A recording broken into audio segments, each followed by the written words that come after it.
the Sunni Path. Kalima-e Tanzih. Subhanallahi wa bihamdihi subhanallah al-azim. Sins of people who say this Kalima-e Tanzih in the morning and in the evening 100 times at each occasion will be pardoned. This prayer is written also in the 307th and 308th letters in the original and Turkish versions of the first volume of the book entitled Maktubat. It will also cause elimination of all sorts of cares and afflictions. Ma'lumat-e Nafya, useful information. This booklet was written by Ahmed Cevdet Pasha, rahmatullahi ta'ala alayh, who rendered a great service to Islam by putting the rules in the Quran al-Karim into a code of law in his valuable book, Majalla. In addition, he wrote the Ottoman history in 12 volumes, the most dependable book in its field, and the famous Qisas-e Anbiya, the history of prophets. He was born in Lowicz in Poland in 1238 or 1823 Anno Domini. He passed away in 1312 Hijri or 1894 Anno Domini, and was buried in the graveyard of the Fatih Mosque in Istanbul. Cevdet Pasha states, this alam, that is, everything, was non-existent. Allah Ta'ala created existence out of nothing. He wished to enrich this world with human beings until the end of the world. Creating Adam alayhi salam from earth, he ornamented the earth with his children. To show people the things necessary for them in this world and the next, he honored some of them by making them prophets, alayhim salam. He distinguished them from other people by giving them high ranks. He conveyed his commands to prophets through an angel named Jibreel, alayhi salam. And they conveyed these commandments to their ummas exactly as Jibreel, alayhi salam, brought them to them. The first prophet was Adam, alayhi salam, and the last was our master Muhammad Mustafa, alayhi salatu wasalam. Many prophets came between these two.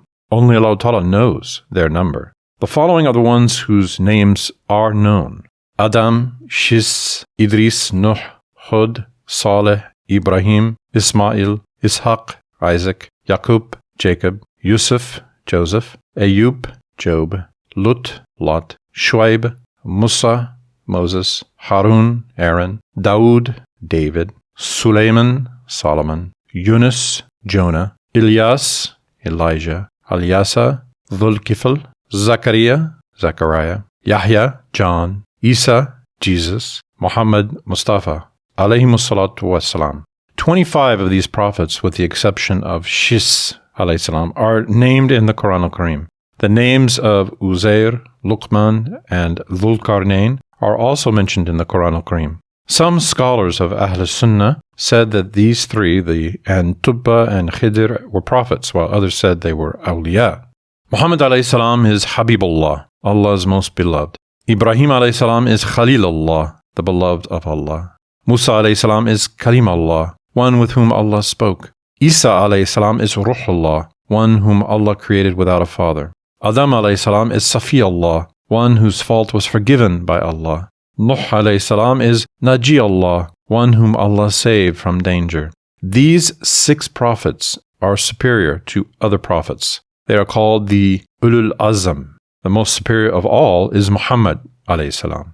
Allah Ta'ala sent 100 suhuf, plural of sahifa or booklet, and 4 books to the earth. All of them were brought by Jibreel alayhi salam. 10 suhuf descended to Adam alayhi salam, 50 suhuf to Shis alayhi salam, 30 suhuf to Idris alayhi salam, and 10 suhuf to Ibrahim alayhi salam.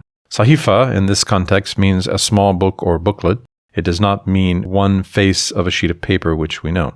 Of the 4 books, the Tawrat Sharif or Torah was sent to Musa alayhi salam, the Zabur Sharif to Dawood alayhi salam, the Injil Sharif, Evangelium, to Isa alayhi salam, and the Quran al-Karim to the last prophet Muhammad alayhi salam.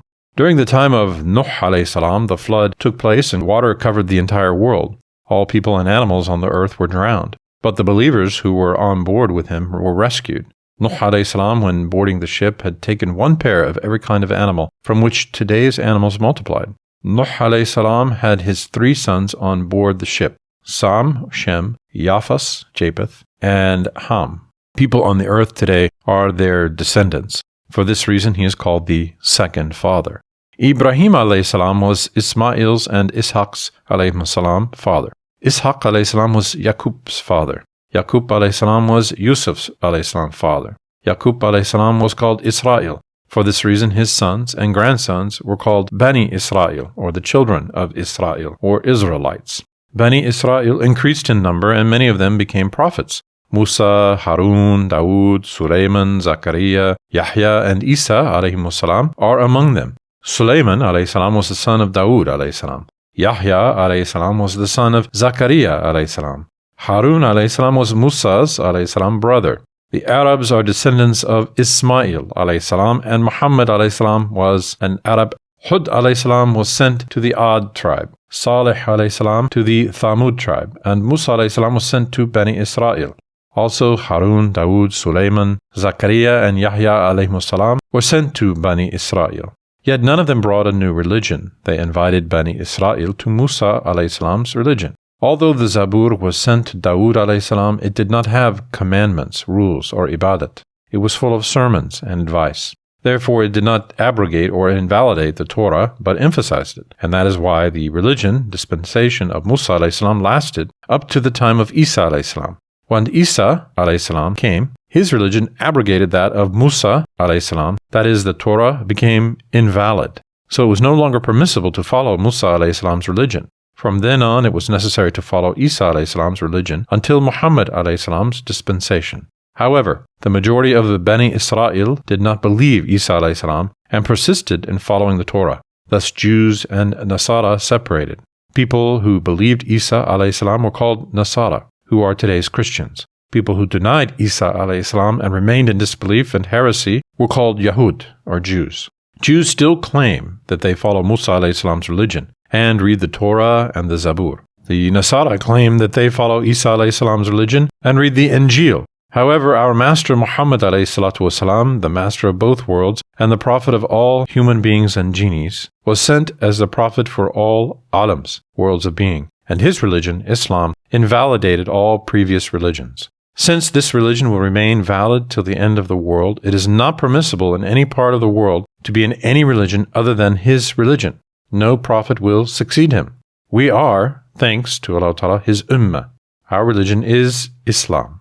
Our Prophet Muhammad ﷺ was born in Mecca on the Monday morning of Rabiul Awwal the 12th, which coincided with April 20th, 571 of the Christian calendar. He passed away in Medina in the 11th year of Hijrah, 632 of the Christian calendar. At the age of 40, the angel called Jibreel ﷺ revealed to him his prophethood. He immigrated, made Hijrah, from Mecca to Medina in 622. His arrival at the Qubba village near Medina on Monday, September 20th, marks the beginning of the Muslims' Hijri Shamsi, or solar, calendar, while Muharram the 1st of the same year marks the beginning of the Qamari, or lunar calendar. We believe in all the prophets. All of them were prophets sent by Allah Ta'ala. Yet when the Quran al-Karim descended, all other religions were abrogated. Therefore, it is not permissible to follow any of them. Christians also believe in all past prophets. Yet since they do not believe in the fact that Muhammad ﷺ is the prophet for all mankind, they remain in disbelief and diverge from the truth. As for Jews, since they do not believe Isa ﷺ either, they remain twice as far from Islam.